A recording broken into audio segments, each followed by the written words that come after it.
What's up, everyone, and welcome. This is the Fluency Target Podcast. Always aim for fluency. My name is Carla, and I'm an English teacher, and I'm also the owner of My Learning Stuff. In case you guys don't know me, you don't know my job, my work, just follow me on Instagram. And here, of course, on YouTube right now, because now you guys have to watch this podcast. This is a pilot episode of our podcast for you. And we're just gonna start learning something new here. When I say pilot episode, it's an episode made to test the audience and see how it goes. And that's exactly what we're gonna do here. You guys need to know what this is about, who the guests are gonna be. In this episode, I'm gonna share a little of my main struggles with English.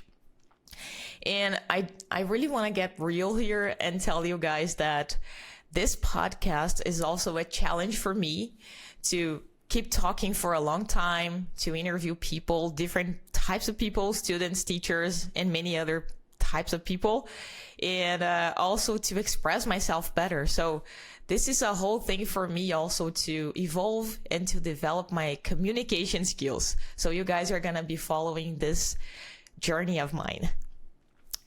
All right. So in our podcast, I have to confess that I'm a little biased to only bring my stories for you as a teacher and as a student myself. So I want to show you all different learning journeys and people with different English levels and their points of view when it comes to having a successful study routine, always aiming for fluency. So I'm going to be bringing great references to show you how they do it. They're going to share with you their struggles, their achievements, funny stories, of course. And we're going to get super real here. Not only you will get inspired, but you also take action in your life, which is my mission here with the podcast, to inspire you, but going beyond inspiration. I really want you guys to do something different, to look at these stories and try to change yours with English. Because I know there are so many people that are frustrated with their journey because they don't know exactly what to do. Like they don't know which path they need to take in order to really keep growing, evolving, and becoming a better and more confident speaker. So this is my real purpose here with the podcast. All right. And of course, with my guests, we're going to be chatting about several topics, also non-related to English, but mostly we're going to be speaking in English for you guys to have this opportunity to really listen to us, to learn new vocabulary. Why not? Because while I'm talking here, I'm using different vocabulary. Different people are going to use other words, other expressions, and it's another excellent exercise for you guys to practice your listening. All right, and another thing that we're going to have here, we're going to have a mix of languages. I mean, Portuguese and English only for sure, because I don't speak other language. I mean, not for now. Some episodes are going to be in English from beginning to end. And some, we're going to blend English with Portuguese, okay? Whatever makes my guests comfortable. Because the idea is to have real, welcoming, and laid-back conversations with everybody that comes here to talk to me and to talk to you guys. Yeah, with that being said, I'm going to share my story with you guys. And not my teaching journey, actually, because I'm going to leave this for another episode where I talk to a teacher or something like this. Okay. I don't want to give spoilers to you. I mean, I've already given a lot of spoilers here, but not too much, because I want you guys to feel excited and come back to see what's going to come next. So with all that being said, I want to share a little bit of my story with you. My journey as an English student is the main reason why I became an English teacher, an English mentor. When I started, I was a little kid. I would say that I was a pre-teenager, or yeah, let's say I was a teenager because I was 12 years old. And I've always wanted to study English. I told my parents, like, I really like this language. I saw a couple things when I was in preschool. Well, there is a huge gap, a 6-year gap of difference. But I was always telling my parents that I wanted to learn more. I wanted to know English. There was something inside of me that I had no idea. But yeah, I really wanted to learn English at that time. Well, but then I have my journey, right? The journey where I studied English in traditional schools. And I always had to change schools because back in the day, I always wanted to go to the next level. I always wanted to improve. But usually the schools didn't have like more levels, or sometimes it was I had to find a new school, or schools that were specialized in like giving more like intermediate advanced levels of English. And yeah, I would say that at that time, I didn't have any idea that the way I was studying wouldn't be so effective in the future, in the long term. Because right now, looking back, it's way easier to talk about this and say, oh, it was ineffective. Of course, right now, I've been learning about teaching methodologies. I'm a teacher after all. So it's easier to talk right now, right? If I could if I could go back in time and do something different, of course, I would do something different. But that's not the case. That's from now on. And, that's exactly what I'm going to talk about here. But going back a little bit, because this story is going to be a little bit out of order, because sometimes I'm going to have some insights and I'm going to be sharing. I had a great struggle to speak English. I mean, literally speak English. I was an avid student. I read many things. I listened to many things. But actually, one thing that I loved the most was grammar. And I always focused on the things that I liked the most. And it's not only about English. I had this thing inside of me that when I really enjoy something, I kind of become obsessed and I tend to forget the rest. And that was the big problem for me. Speaking wasn't one of the things that I was passionate about. Really, I wasn't. And because of that, the consequence was having problems with my listening as well. I had a hard time with my listening. And I would say that my game changer was noticing the difference between input and output information. Because I had to start talking more to myself in classes back in the day I was at school.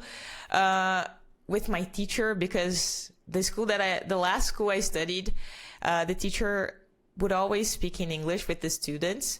And they asked us that from the moment we walked into that door to the classroom, we had to talk in English. We had to speak in English with them, with the classmates, with the teacher. And it was very good. I know that it doesn't work for everybody, because some people, we need to gradually introduce English while we're using Portuguese, but that's for another story, really. Another point, another episode. But noticing this difference between input and output was the game changer, because reading many things, listening to things, and still having trouble, by the way, I was giving my brain a lot of input. I was putting a lot of information in my brain with new words, with new expressions, new ideas. But actually, I wasn't practicing my output. I wasn't testing if it was gonna work for me. Though the new words, the vocabulary, I wasn't speaking. I wasn't like really applying the things that I was learning with the listening, with the reading. And this was my big problem, right? For me, to be honest, it was more like doing what I needed and not what I was good at. Because we tend to do this. We tend to do more things we're more passionate about. We tend to do things we want and not the things we need. And when you need to evolve, when you need to change the level of English you have, most of the times, I'm going to say that 99.9% of the times, you do have to do what's necessary, not what you want. Because when you do what you want, you stay entirely in the comfort zone and you don't leave there. And that's complicated. Really, that's really complicated. So that's the message I have for all of you. Practice and balance all your 4 skills. All the 4 skills: speaking, listening, writing, and reading. Without one of them, the others get imbalanced, and chances are really high you're gonna get stuck. And if you don't do something different, the outcome will always be the same. Yeah, I know that you can relate to that because this is the top 1 struggle among English students.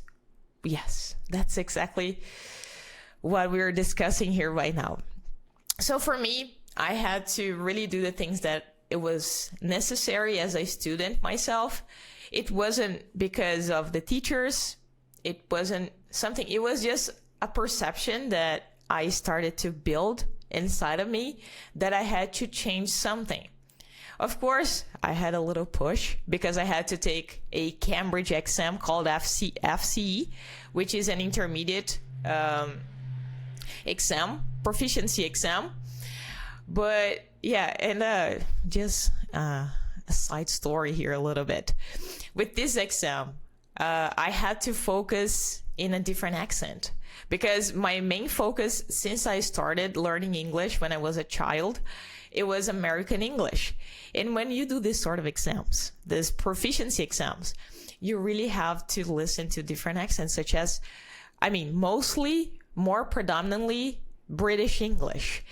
So I really had to dive into British English universe, and I had to force myself to understand what they were talking about.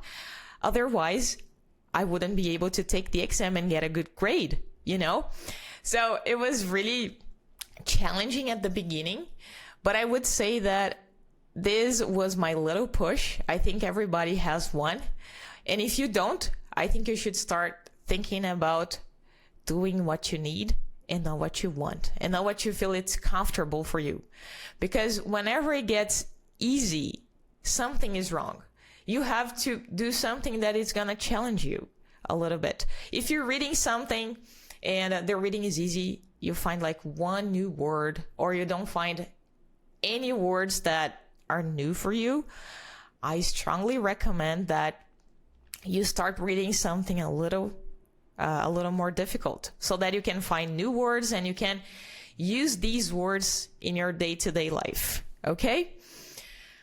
Well, basically that's it. A very, of course, I would say compressed story. I didn't talk a lot about the details because I really want to explore this with my guests because we're going to have this amazing chats with them.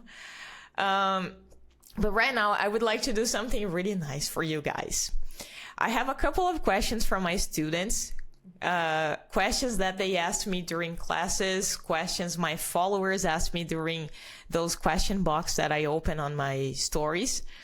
And I think it's very relevant, especially because we're talking about the English journey. And let's go. Let's see here what I have. I'm looking here because I have a couple notes and I don't want to get lost, okay? The first question we have here. Let me drink a bit of water because my mouth is dry. The first question is how to improve speaking. We were talking about that right now, but I'm gonna try to give more insights for you. Right off the bat, you can't focus on perfection. My God. You know, when I say that, I feel like, who am I to say this? Because I've always strived for perfection. Always. And the result?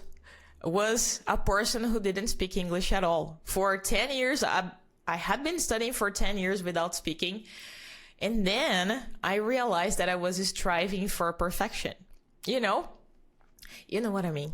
Most of you guys who are watching right now, you know what I mean. Why am I saying that? Because the more you do this, the more you focus on being perfect, the less you improve. Because from the moment you open your mouth, you be over and self-analyzing all your steps, all the things you're saying to the other person, to the listener. And this is the worst thing that can happen with you. And even when you try to be perfect, there's something really important here. You lose the most important element in this whole process, which is you being yourself. So you need to find your own voice. You need to find your true voice, okay? And add your own colors. Add your own colors to your message and feel confident, feel natural, okay? So this is a very, it's a very hard working process. It's something that takes time. I don't recommend you to be impatient because you need to change the way you see spoken English. It's not like today we're going to start studying or today you're going to start practicing and tomorrow you're going to be like, oh my God, that's a huge evolution. It's not that like this, okay? Because we need to change. It's from, if it's from the inside out, if that makes sense. Okay, so it is a process. And I strongly recommend that you have someone to guide you, like a mentor, a teacher, because you need someone to analyze the things for you while you speak. Because if you speak and analyze all the time, you're going to get stuck. It's going to be something very robotic, if that makes sense. You're going to sound like a robot because you're going to be also thinking about the words, not about the feeling. If you want to be a great speaker, you need to feel the things you're saying. Even when you feel nervous, when you are a great speaker, you find ways to feel less nervous and to really deliver the message. Okay, so to do it, to improve your speaking, I have a couple steps here and I think it's super, super relevant. First of all, do something with new vocabulary you see around, like write phrases, write short texts, and read aloud. Read aloud is key to improve your speaking because you have to open your mouth. When I say, like, for students, read, it's not with your mind, it's aloud. Open your mouth, exercise your muscles, your lips, your facial expressions as well. I've been through this process and that's why I'm telling you this, because this process is very, very effective. You're being actively putting your speaking out. Remember the output I said before. The other thing, writing, look at that. Just hear me out right now. Writing is key for a better speaking. When you write, you learn how to organize your thoughts.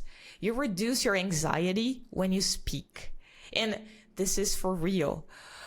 When you are a very anxious person, sometimes you don't think before you speak. So when you put things on paper, when you write things down, this, anxiety of talking before thinking, it tends to slow down, it tends to decrease in a way that you feel more confident because you can really form the thoughts before you say something, okay?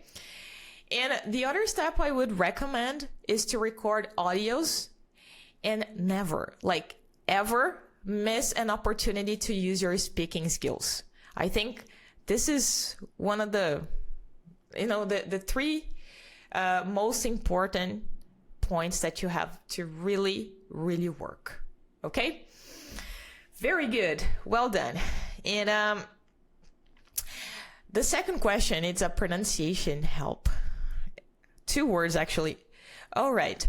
The word literally. I know that this is very challenging. So this is how you're going to do. You're going to say literally.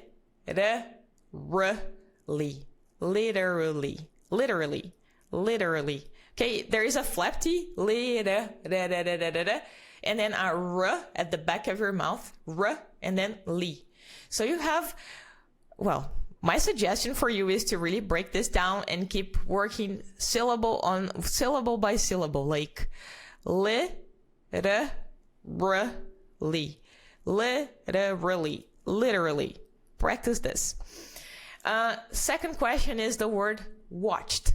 The verb watch in the past tense. And when it goes in the middle of a sentence with a connection. Oh my God, that's really fun.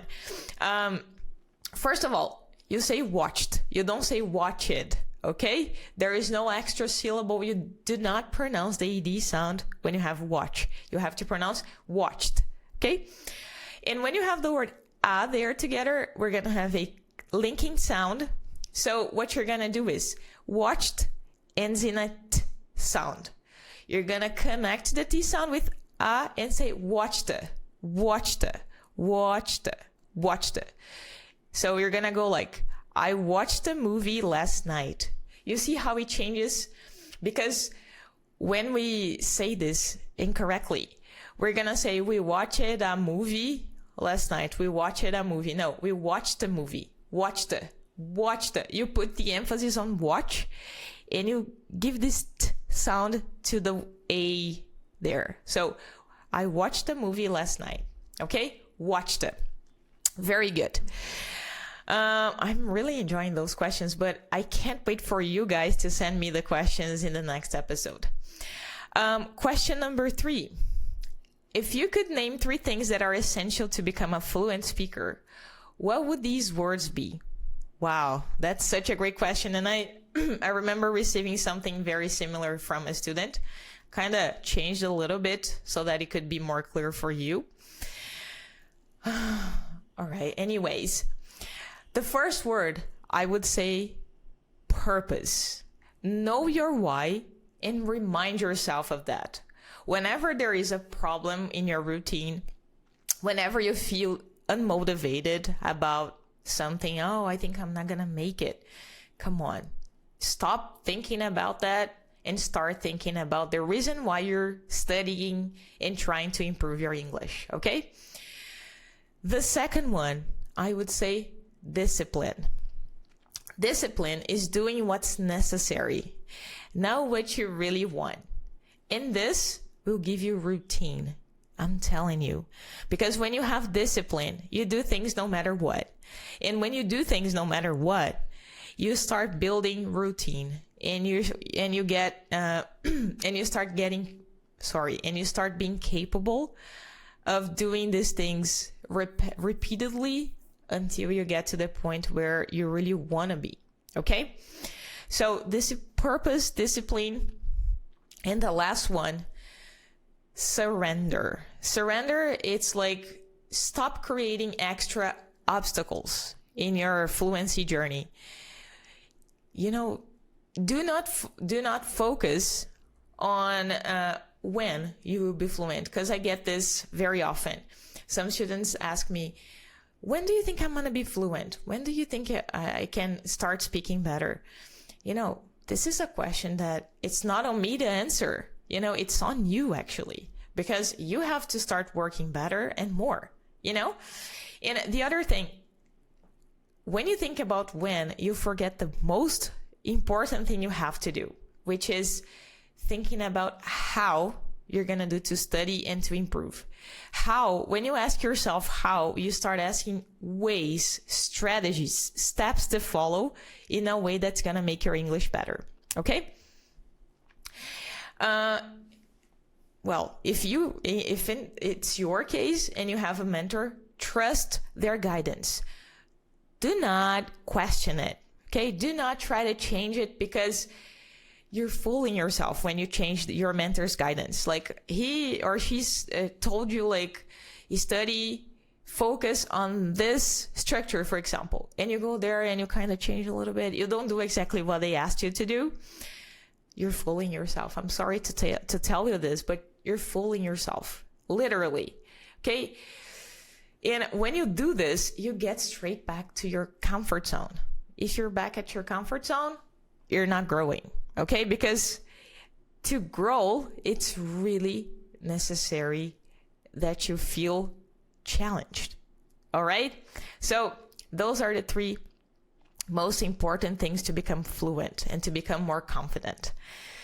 All right. So, thank you so much, guys, for watching. Subscribe to my channel, turn on the notifications, and never miss an episode from the Fluency Target Podcast or any videos that are coming out soon. Okay. And also follow me on Instagram. It's my learning stuff. That's a wrap. Hope you guys enjoyed this episode, and see you soon with a special first guest over here. See ya.